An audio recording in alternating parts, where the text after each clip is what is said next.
Are you about to pull your child out of school to start homeschooling?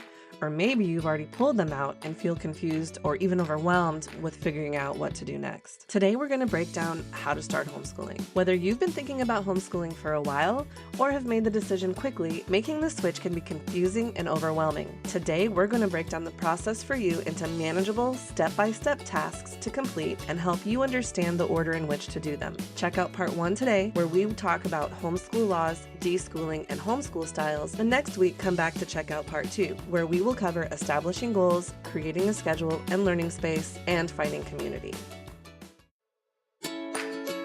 Welcome to the Essence of Homeschooling podcast, brought to you by the umbrella school, Statheros Academy. We empower and equip you to cultivate the authentic homeschool lifestyle, where freedom and relationships rule. The first step in starting your homeschooling journey is to familiarize yourself with legal requirements in your area. Laws regarding homeschooling are not the same from state to state and country to country. They're completely different, and they're all based on local law. So it's really essential for you to be aware of what you're dealing with where you live. Legal requirements may include parameters for registration, reporting, documentation. This can involve submitting a homeschooling plan, keeping attendance records, and participating in standardized testing. Some states require you to file a notice of intent or an affidavit. Some have options for using umbrella schools like ours, and some have no reporting requirements. Even if your state has nothing around reporting, you still need to make sure you understand the rules and the laws, because they might have other guidelines about what subjects to teach, tracking attendance, and even hours of instruction. So these are really important for you to stay on top of. Our umbrella school fulfills legal reporting requirements for homeschoolers in Colorado, but even if you don't live in Colorado, we can still help you. Our support services are available for all of you, no matter where you live. If you have trouble understanding the laws in your state and you've looked at it, you just can't figure it out, don't hesitate to reach out to us. We do have information on our website for local laws where you can look it up. If you go to theumbrellaschool.com/local, we are constantly adding information for states. We're getting that built out as quickly as you can. So check there. If you still can't find the information that you need, just email us. You can send it over to us at hello@theumbrellaschool.com, and we'll help you get it sorted out and let us know if we can help with anything. So once you've grasped the legalities and you've got that all squared away, now it's time to consider your approach to homeschooling. And this is what we're going to look at today. The first, and in my opinion, the most important thing to do when you're making the switch from school to homeschool is to take time to deschool. It's foundational, it's critical to your success. We're going to really look at this, what it means and why it's important. Kim, I'd like for you to really introduce us to this and get us started. Will you talk to us about this? Yeah, so deschooling is super important. I highly recommend it. If you're pulling your kids out of a regular classroom, whether it's public school, private school, whatever, take some time to just, believe it or not, this is kind of shocking. It really surprises people when I say this, but actually just pause and don't do any school, any formal school. A lot of people think they have to immediately go straight from the classroom into a whole set of curriculum that they've got, stacked up in their special place, somewhere in their house, and just recreate school at home. And that's just couldn't be further from the truth. It's super important just to take a break, because what you're creating is actually something really different. You want to get away from that really classroom model, at least in most cases, I would say. Figure out what you want, what your goals are for your family, what your children's needs and interests are. And we'll talk more about that as the podcast goes on. But basically, it's just essentially taking a break from the traditional structure and learning to make your homeschool lifestyle fit your family. Yeah, I love what you said about making it fit your family, because to me, deschooling is actually like detoxing and taking a period to completely reset everything. Because switching from a school to going to homeschool, it's an entire lifestyle change. Like, not only do the kids have to get used to not being at school every day, which is a really funny feeling, but the parents also have to get used to the kids being at home all day, home together all day long, and learning how to interact and figuring out, what do you want that schedule to look like? Do we want to sleep in a little bit later? Even coming to terms with the fact that you have that freedom, where if you don't want to get up as early as you have been getting up, you don't have to. If you don't want to do any of the things that you were doing before, you don't have to. And I think this is especially important when there's been trauma. I talk to a lot of parents that are pulling their kids out of school, especially like the last half of the year. I think between like spring break and the end of the school year, I feel like a lot of parents are pulling their kids out when there's been trauma that's happened at school. And those kids, they need to know that their mental health is way more important than academics. Like I tell people, don't even worry about academics at first.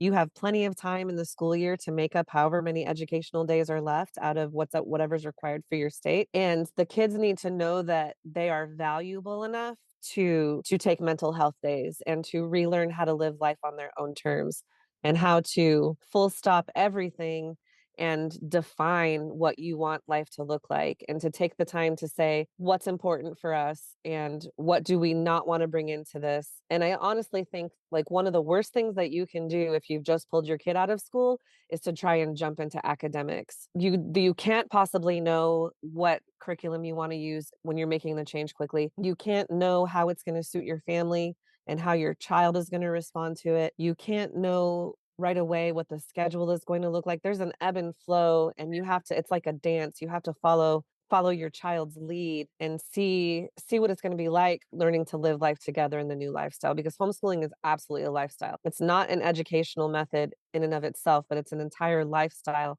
where learning happens all day long in totally different unconventional ways. And it's not just about academics. It's about life skills and it's about emotional skills and it's about spiritual health and mental health and all of those things. So deschooling is an essential phase for families to just reset life, incorporate healing and move forward successfully with homeschool. So I encourage you, just don't put your kids in an online school. Don't do curriculum just because some other homeschooler said it was good for them. Take time to just decompress and reconnect with your kids, because your relationship with your child is the foundation of your homeschool. And when you're connected and they can feel that, they're going to be and you're going to be way more successful as a homeschooler. Totally agree.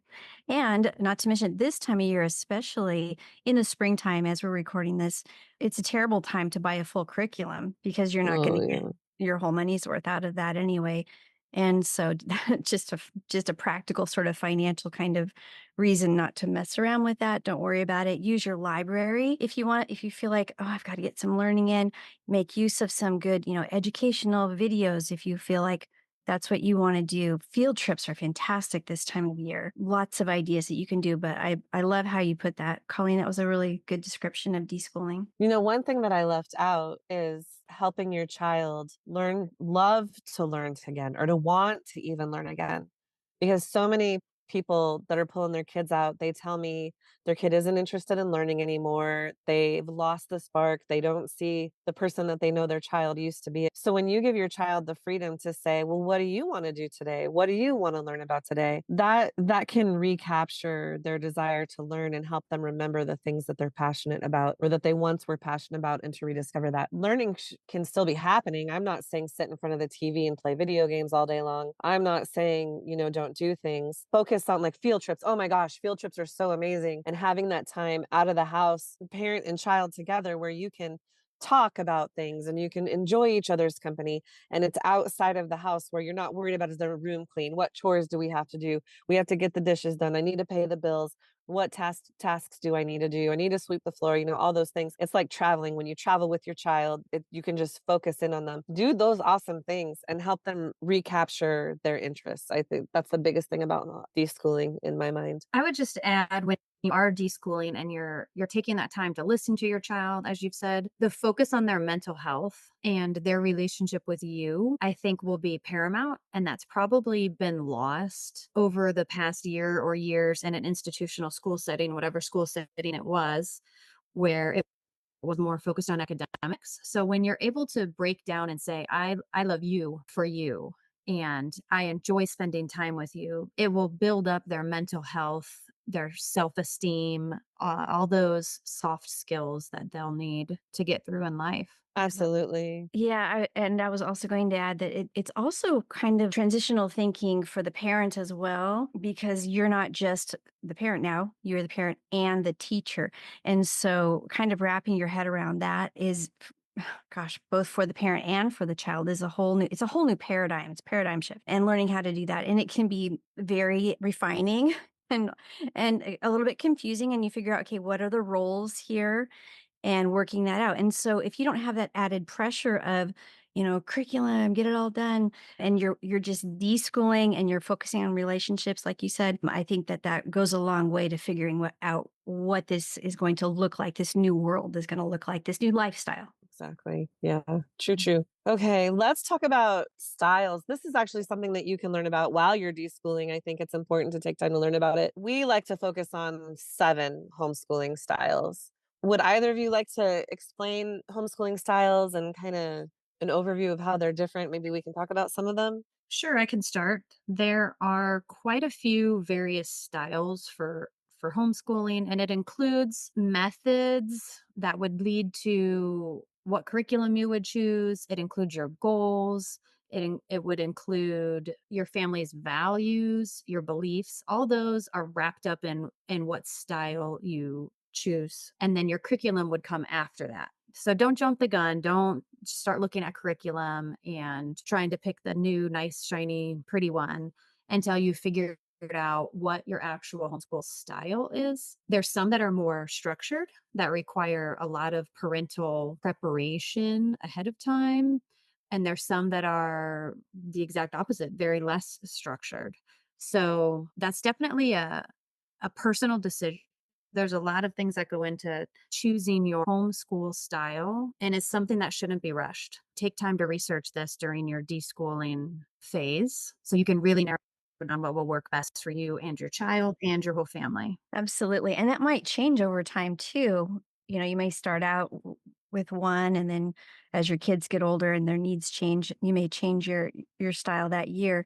And a lot of times people start out with just traditional methods, just like what the classroom looks like, which is pretty normal. And then like we did, eventually we did a complete 180 and just became very child led and needs led, things like that. But don't you think, you guys, that most people are pretty eclectic, like a little bit Yeah. of this and a little bit of that? Like your core subjects are very often kind of curriculum led, and then everything else, or at least math and language arts.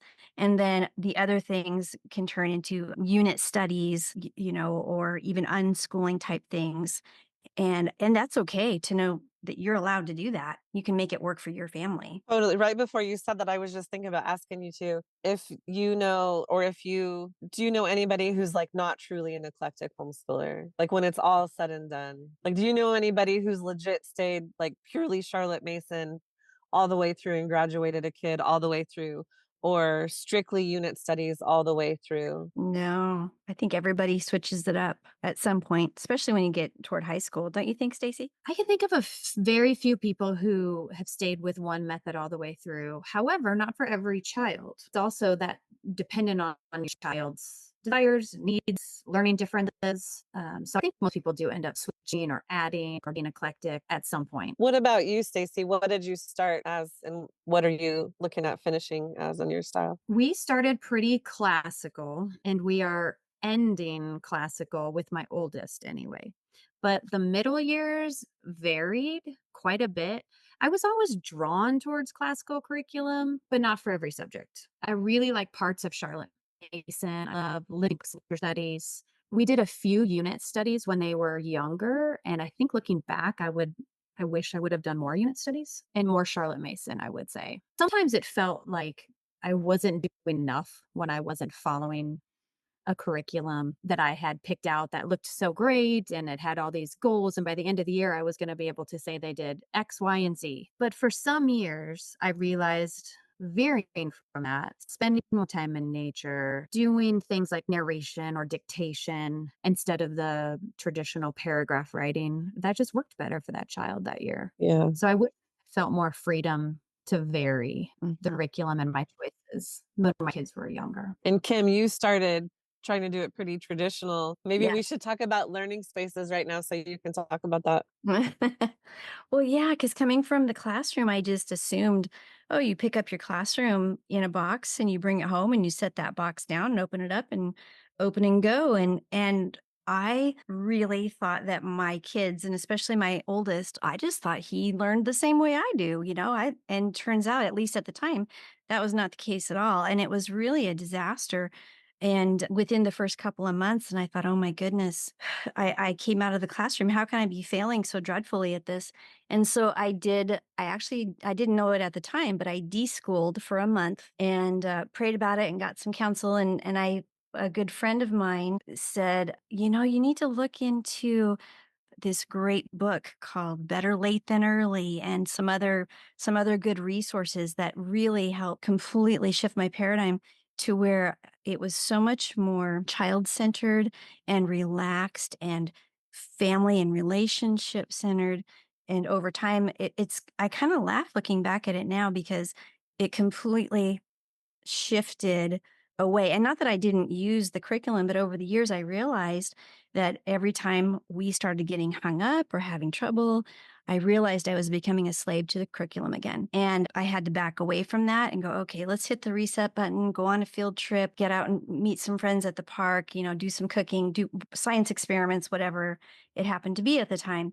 And of course, things do change a little bit again as they get closer to high school. You have to sort of figure out, okay, well, what are their goals? It kind of gear toward that. But basically, yeah, we went from a little learning space that looked just like a cute little kindergarten classroom into, my kids reading books upside down on the couch, or kitchen counter was classic for us because it's just where we lived. We just did school wherever we were in the car at the park across the street, wherever we were. So it really can be anywhere. And it's fantastic. It's a beautiful thing. Definitely, definitely fantastic. Yeah, I love the flexibility. Yes. Are you looking for a supportive community to walk with you through your homeschooling journey? Look no further. Statheros Academy is your go-to umbrella school for fulfilling legal reporting requirements in Colorado. But what if you don't live in Colorado? We still serve you through our support tools and services. At Statheros Academy, we're not just another institution. We're your partners in education, providing comprehensive support services designed to empower, encourage, and equip you to be the best homeschool parent that your children deserve. Teacher and student IDs, parent and professional evaluations, attendance logs, record-keeping services, DIY high school transcripts, or our official homeschool high school transcript service produces personalized transcripts that highlight your students' unique accomplishments. High school diplomas celebrate your family's achievement when you successfully complete the adventure. Additionally, our experienced homeschool coaches provide one-on-one support throughout your journey. Custom tailor your homeschool support system by selecting one of our 3 enrollment packages based on your family's needs. This way, you can get exactly what you need to make the most of your homeschooling experience. We come alongside you in the way you want to be supported, whether that's the bare minimum or holding your hand each step of the way. The Umbrella School Statheros Academy provides what you want the way you want it. So why wait? Enroll with Statheros Academy today and unlock a world of possibilities for your homeschooling journey. Go to theumbrellaschool.com to learn more and sign up. We can't wait to serve your family. I'm just going to run through quickly some of the different homeschool styles. We have a guide that you can learn more about each one. And then we have information on curriculum publishers that go along with the different styles. So if you want this information, it'll be in the show notes where you can get it. But just to give an overview, there's traditional, and this is homeschooling that emphasizes structured curriculum, and it's really heavy with teacher time and prep time. Traditional textbooks, workbooks, things like that. That's what Kim said a lot of people start with. I don't think a lot of people stay with that. Some people like it and it's good for them, but I don't think that that's like the thing that fits a lot of people. And then there's classical. We talked about this. This is homeschooling that focuses on the trivium stages of grammar, logic, and rhetoric, and that's by age. So the younger little ones do grammar, and then middle is logic, and then high school is rhetoric. And there's a lot with classic literature and languages and that. And then Charlotte Mason, this is with an emphasis on living books, which are books that are made by people who are passionate about subjects. They're not textbooks. They go heavy in depth, written by people who love the subject matter, who really want to explore everything. They're super interesting. They're captivating. Living books are fantastic. It also incorporates nature study, short lessons, and education steeped in liberal arts. It's very holistic with, the whole child. Lots of talking between the child and the parent, lots of literature, narration, and that's where when the children are younger, they'll tell you back what they understand and what they heard in the story.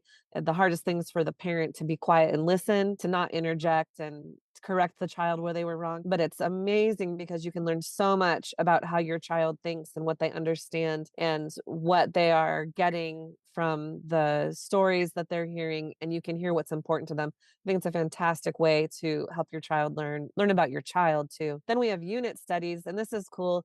It will take lots of different subjects around a central theme, and then you will learn about that theme through all the different subjects. So one example everybody always uses is like marine biology. So they can learn about obviously science with water and animals that live in the ocean. You can do geography by looking where the oceans are and where the different animals live in the oceans across the world. Math is maybe harder to do within marine biology when they're like in middle school and high school, but for younger kids, you can really incorporate those themes into their math. And that's not hard to do at all. English, they can read books about marine biology and different animals.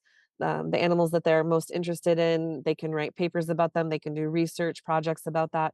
They can do presentations to work on their speaking skills and communication skills. So you choose that one central theme and then you incorporate all the subjects into that. And that's a really fun way to learn. And it's also fun because the whole family can do it together. Family learning is really great. And then there's Montessori, and this follows Maria Montessori's principles. She was an educator in Italy, and it was very much about self directed learning through a lot of hands on materials with children. And it's all very natural. There's not toys and things with batteries, not a lot of not really anything flashy. It's all very natural products. It's very grounded, very child led. I love it. My kids did Montessori for a while. Then we have eclectic, and this is what we were saying. I think everybody ultimately kind of lands on eclectic, especially the longer you homeschool and the more kids you have, because you learn how to adapt the different subjects for each child and their learning styles and their needs and their interests. And that basically just combines elements from all kinds of educational approaches, and it allows maximum flexibility to customize the education for each individual student. And then there's unschooling, and unschooling advocates child-led learning experiences without a predetermined curriculum. And it's really child-led learning. It is not doing anything. I think there's a misconception about unschooling where people think they just wake up in the morning and then the kids can do whatever they want when they want, and that's not unschooling actually. What unschooling is helping the kids discover their interests and then being a facilitator to support them and then providing educational opportunities in the ways that the children are interested. So it can be a lot of like entrepreneurship, kids making businesses based off of the things that they're interested in, and then helping them learn all the different things that go into that. Unschooling can be wildly successful if you're in it for the long haul. If you're not responsible with your unschooling and you kind of just let the kids hang out and not learn, well, I think kids are always learning though, too. I don't know. Kim, do you think it's possible for a kid to go a day without learning? No, it would be highly unusual, I mean, if they're definitely. like kicking it, what, playing video games, and I've even heard some hardcore unschoolers, like one, this was fantastic. She said that her kids, I don't even remember where this was, who it was, if it was on a podcast somewhere or if it was somebody I was talking, I have no idea. She said that her kid watched every single episode of the Roseanne Barr show. Do you guys remember that show? Yes. And like Yes. some people would say, "I don't know if kids should be watching that," but so she said, "My child watched all of it, and when they finished it, they said, I know how I wanna treat people in relationships and what kind of a family I wanna have, and how I want people to be kind to each other, and I want people to speak with love to each other." And, like, that is a really valuable lesson. So, I think that kids can learn anything. Like, my kids, one summer, they watched all of Hogan's Heroes, and I don't know if either of you have seen that show. It's an older show, but Yeah. they saw stuff, but then they were so interested in, what was really happening in Germany. What about they took it and they learned so much more. So there's a lot that can be done with unschooling. Just remember that it's not kicking it and playing video games all day long, right? There's so much more. And Right. anybody who thinks that's what homeschooling is, it is not. I mean, if you're going to look at an unschooler and try to judge them, that's not right, because unschoolers learn so much. I have one son who is an absolute unschooler at heart, And I can't even tell you, he blows me away at how much he knows. Things I could not have ever have tried to think of teaching him that he's learned and done on his own. Unschooling is good, especially if you're in it a lot for the long haul. Now, if you think that you're going to put your kids back in school in a year or two, don't unschool, because then they will be behind by the time they get to school if you're really not in it to win it, and allow them the time to flesh out all of the learning that needs to get done. We have some pretty detailed information on the website about each of these methods, and we go into great detail about them, and then we give recommended curriculum according to each method and style. Take time to learn about them and figure out what's going to be good for you and your children before you ever even look at curriculum. Like Stacy said, don't look at curriculum until you know which one of these or a combination of these are going to be most likely to fit your family and what's going to work.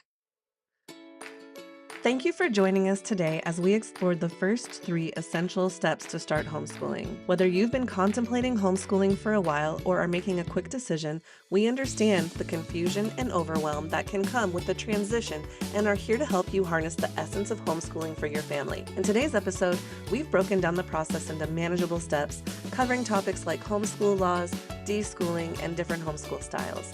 But our journey does not end here. Tune in next week for part 2, where we'll dig into establishing goals, creating a schedule and learning space, and finding community support. We're here to guide you through every step of your homeschool adventure. Make sure to subscribe so you don't miss out on any of the conclusion of our series. Until then, happy homeschooling, and we'll catch you next week. Are you at a crossroads wondering if you should homeschool your child? Let me introduce you to a game changer in your decision-making journey. Enter the Should I Homeschool Guide by Stotheros Academy. This isn't just another resource, it's your roadmap to clarity and confidence while you're making this decision. Our comprehensive guide does more than address your burning questions. It delves into the ones you may not have even considered yet. We walk you through every aspect, ensuring you have a 360-degree view of how homeschooling might just impact your family. But here's the kicker. We don't just stop at considerations. We proactively guide you through anticipating homeschool life's inevitable ups and downs, empowering you to make informed decisions rooted in reality. Download your free guide today and step into a homeschooling journey filled with possibilities. Visit today's show notes to get started. Do not let uncertainty hold you back. Embrace homeschooling with confidence, courtesy of Stotheros Academy.